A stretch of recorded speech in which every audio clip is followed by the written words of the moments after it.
بسم اللہ الرحمن الرحیم، السلام علیکم ورحمۃ اللہ وبرکاتہ۔ ناظرین، وہ ہو گیا ہے جو پاکستان میں عمومی طور پہ ہوتا نہیں ہے۔ پہلی بار کوئی ڈٹ گیا ہے، ان سامراجی قوتوں کے اعلی کاروں کے سامنے کوئی ڈٹ گیا ہے۔ اب تک کی جو اطلاعات ہیں، ظاہر ایسی میٹنگز ہوتی ہیں، اس میں کچھ باتیں باہر آتی ہیں، کچھ جو لوگ وہاں ہوتے ہیں ان سے جڑے ہوئے لوگوں کے ذریعے باہر آ جاتی ہیں۔ ناظرین، پاکستان کے جو امریکہ میں سفیر تھے اسد مجید، جنہوں نے وہ مراسلہ بھیجا، سائفر بھیجا، جس کے بعد یہ ساری کنٹروورسی نے جنم لیا، ان پر دباؤ تھا۔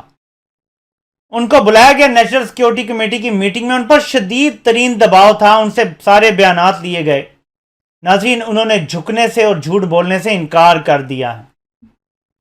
کچھ سوالات پیدا ہوئے ہیں، وہ بھی آپ کو بتاتا ہوں، لیکن اب تک کی اطلاعات کے مطابق یہ ہیں اسد مجید جو آپ کو نظر آ رہے ہیں، اور انہوں نے انکار کر دیا۔ ان کا کہنا تھا کہ میں کیسے کہہ دوں، وہ دھمکی امیز بات تھی، تو میں کیسے کہہ دوں کہ وہ جھوٹ تھا، میں کیسے کہہ دوں کہ یہ نہیں ہوا، میں کیسے بیان سے پھر جاؤں، ان ادر ورڈز میں کیسے یو ٹرن لے لوں۔ کیونکہ میں آپ کو بتاتا ہوں، شہباز شریف اور اس کے جو سہولتکار ہیں، ان کا پلان کیا تھا کہ اسد مجید آن ریکارڈ بیان دے دے کہ یہ روٹین کی بات تھی، ایسا ہوتا رہتا ہے، ہمیں ہر دوسرے دن ایسے میٹنگز میں دھمکیاں ملتی رہتی ہیں۔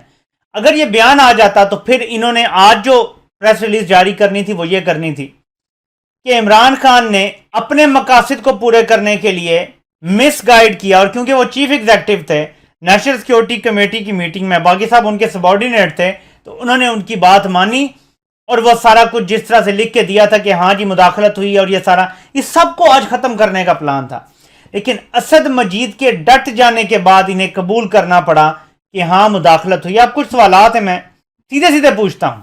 لکھا ہوا ہے کہ پاکستان کی پریمیم ایجنسی نے تحقیقات کی اور کوئی سازش نہیں ملی انہیں، تو سوالات ہیں، تحقیقات کس کے حکم پر ہوئیں؟ نمبر ایک، تحقیقات کس سے کی گئیں، یعنی کس سے کی گئیں، کس سے پوچھا گیا، کس سے سوالات پوچھے گئے، تحقیقات کے ٹی او آرز کیا تھے، تحقیقات کے منٹس کہاں ہیں، وہ منٹس تو ہمیں بتائیں نا، جو ساری تحقیقات ہوئی ہیں وہ عوام کے سامنے رکھ دیں گے، یہ تحقیقات ہوئی تھیں، یہ اس کے سارے منٹس ہیں۔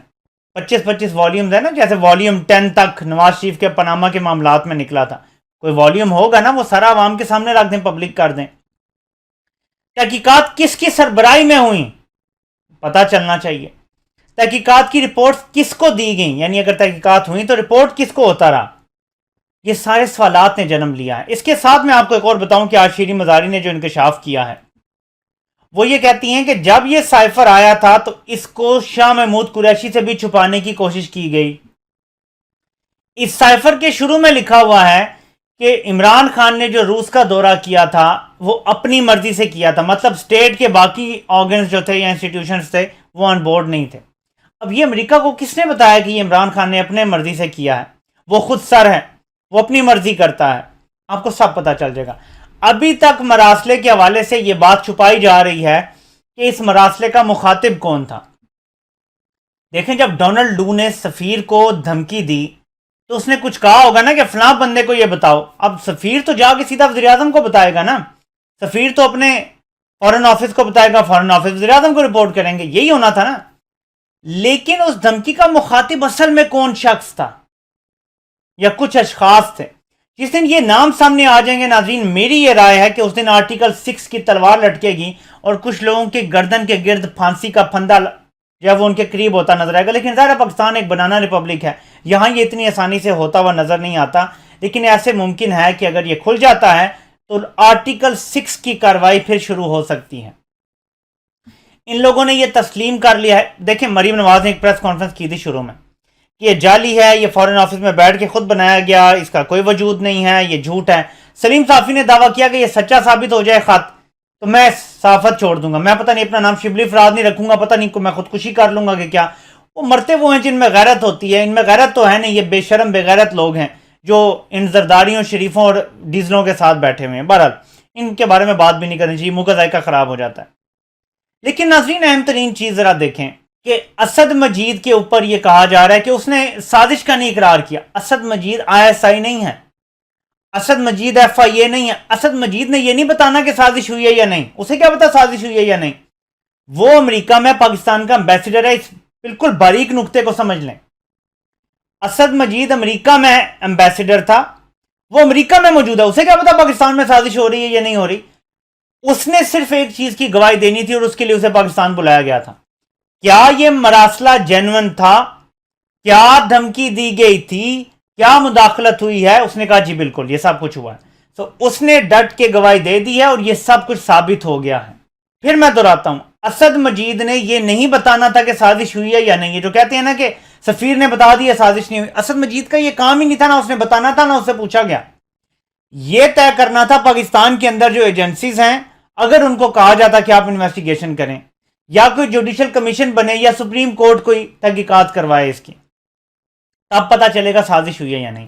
فی الحال یہ کہا گیا ہے کہ امریکہ نے یہ کہا کہ عمران خان کی حکومت کو اتارو ورنہ پاکستان کو معاف نہیں کیا جائے گا، ہم ہیڈ آن لیں گے اس کو، یعنی ہم تمہیں چھوڑیں گے نہیں اگر عمران خان کی حکومت نہ اتاری تو.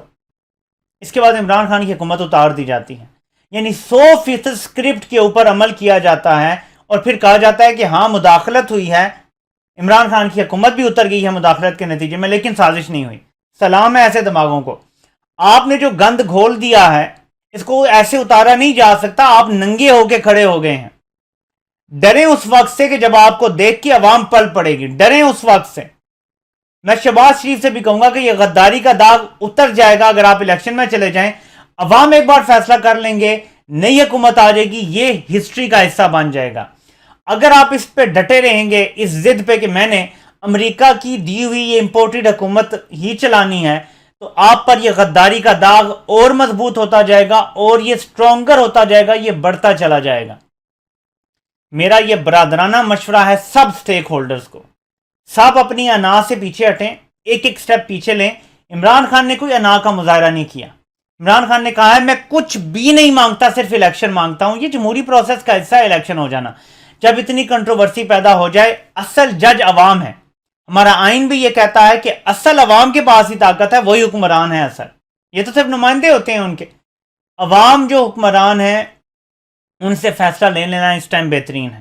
دیکھیں میں صرف یہاں ایک سوال کرنے لگا ہوں. سوال ہے یہ، کیا اسد مجید کو یہ آفر کی گئی تھی کہ آپ جس ملک میں چاہیں گے، جس کرنسی میں چاہیں گے، جتنا پیسہ چاہیں گے آپ کو دے دیا جائے گا؟ بلینک چیک ٹائپ آفر تھا یا نہیں تھا شریف خاندان یا ان کے حواریوں کی طرف سے؟ یہ صرف ایک سوال ہے، اس کا جواب مجھے دینا ہے.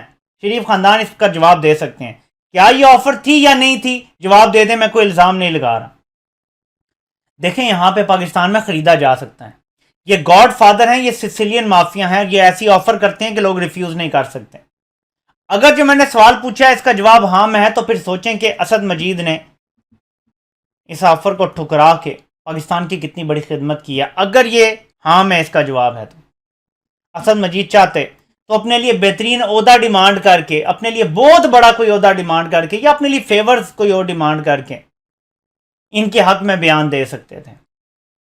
لیکن دا فیکٹ کہ آج جو پریس ریلیز آئی ہے اس میں شہباز شریف نے ایڈمٹ کیا ہے کہ ملک کے اندر مداخلت ہوئی ہے، امریکہ نے یہ بلیٹنٹ انٹرفیرنس کی ہے، جس کے نتیجے میں ظاہر ہے پھر حکومت گر گئی. کیونکہ جب بلیٹنٹ انٹرفیرنس ہو گئی، جب آپ مان رہے ہیں کہ یہ بلیٹنٹ انٹرفیرنس ہے، اس کا مطلب ہے کہ آپ نے مداخلت کر دی. جب دخل اندازی ہو گئی تو اس کے نتیجے میں جو کچھ ہوا وہ پھر آپ کو ماننا پڑے گا کہ یہ اس کے نتیجے میں ہی ہوا ہے. تو یہ سب کچھ قبول کر لیا گیا ہے. یہ بڑے برے پھنسے ہیں. اور جو عمران خان نے 31 مارچ کو میٹنگ بلا لی تھی، یہ ٹرمپ کارڈ ثابت ہوا ہے. اصل عمران خان کا یہ ٹرمپ کارڈ تھا. اب یہ لوگ اپنے بیان سے پھر نہیں سکتے، ورنہ یہ سب پھر جاتے، یہ سب پھر جاتے. میں آپ کو بتا رہا ہوں اگر یہ عمران خان نے 31 کو نہ کروا لیا تو اب اپنے آپ کو جھوٹا کیسے ثابت کریں جب اسد مجید بھی یو ٹرن لینے کے لیے تیار نہیں ہے؟ کیا پتہ اس کو جان سے مارنے کی بھی دھمکیاں دی گئی ہوں، لیکن وہ ڈٹ کے آؤ گے میں کیوں کروں. اور سب سے خطرناک چیز یہ ہے کہ ایک کہا گیا کہ عمران خان روس جانا چاہتا تھا، باقی ادارے یا کسی کا بیچ میں نہیں تھا انپوٹ، یعنی کوئی آن بورڈ نہیں تھا. نمبر 2، یہ جو مراسلہ آیا تھا یہ فورن آفس میں اس کو دبانے کی، چھپانے کی کوشش کی گئی تھی. شاہ محمود قریشی جو فورن آفس میں انچارج ہیں، جو منسٹر تھے، ان سے چھپانے کی کوشش کی گئی تھی. یہ کتنا خطرناک ہے. جب اس کے سارے کردار کھلیں گے، میں آپ کو بار بار بتا رہا ہوں، یہ سیدھا سیدھا آرٹیکل 6 کا مقدمہ بنتا ہے. سیدھا سیدھا، اس میں کوئی اور ڈاؤٹ مجھے نہیں ہے کہ اس کے علاوہ کوئی اور کہانی آتی ہے. تو دیکھتے ہیں کہ حالات کس طرف جاتے ہیں. لیکن مجھے غداروں اور ان کے سہولت کاروں کے لیے کچھ اچھائی فیوچر میں نظر نہیں آ رہی. ایک ہی رستہ ہے، سب معاف ہو جائے گا اگر الیکشن ہو جائیں، صاف شفاف الیکشن، کوئی قانون میں تبدیلیاں نہ ہوں، اوورسیز سے ووٹ کا حق نہ چھینا جائے، تو پھر آپ کو معاف کر دیا جائے گا. ورنہ اوورسیز پاکستانی بھی بڑے فیصلے کر کے بیٹھے ہوئے ہیں. ریمیٹنسز انہوں نے صرف 10% روک دی نا، آپ کا ڈالر 200 سے اوپر چلا جانا ہے، آپ یہ برداشت نہیں کر سکیں گے. صرف 10% کی میں بات کر رہا ہوں، زیادہ بھی نہیں کہہ رہا. اور میں جانتا ہوں اوورسیز پاکستانیوں کو جنہوں نے جان بوجھ کے زیادہ پیسے بھیجے تھے، اتنی ضرورت نہیں تھی ان کے گھر والوں کو جتنے انہوں نے پیسے بھیجے تھے. اگر وہ انہوں نے واپس اپنے نارمل روٹین والے بھیجنے شروع کر دیے، کم کر دیے، بیر منیمم خرچوں کے بھیجنے شروع کر دیے، تب بھی آپ کو مصیبت پڑ جائے گی. سوچ لیں ایک بار، سوچ کے فیصلہ کر لیں. الیکشن ان گرمیوں سے پہلے پہلے اعلان ہونا ضروری ہے. آپ کے پاس میکسیمم مہینہ 1.5 مہینہ ہے. آئی ایم ایف سے اگر کوئی بات چیت کرنی ہے تو وہ کر لیں. اگلی ڈیل اگر کوئی 1 ارب ڈالر ملنا ہے وہ مل جائے، اپنے نوکروں کو انہوں نے دینا ہے دے دیں. اس کے بعد سیدھی سیدھی الیکشن کیمپین میں جانا پڑے گا. کیئر ٹیکر گورنمنٹ آ جائے اور الیکشن میں چلے جائیں تو ملک ٹرموائل سے بچ جائے گا. ورنہ یہ ملک جس طرف بڑھ رہا ہے، آپ اس کو صرف انارکی کی طرف لے کے جا رہے ہیں. سب ہوش کے ناخن لیں، یہی میرا سب کو پیغام ہے. اور اسد مجید صاحب، آپ کو پھر میں ایک بار خراج تحسین پیش کرتا ہوں کہ اگر یہ جو رپورٹ ہو رہا ہے یہ درست ہے تو آپ نے واقعی پاکستانی ہونے کا حق ادا کر دیا ہے. آپ سے انشاءاللہ ناظرین پھر ملاقات ہوتی ہے. اللہ پاک آپ سب کا حامی و ناصر ہو. آپ سب کے سننے کا بہت بہت شکریہ.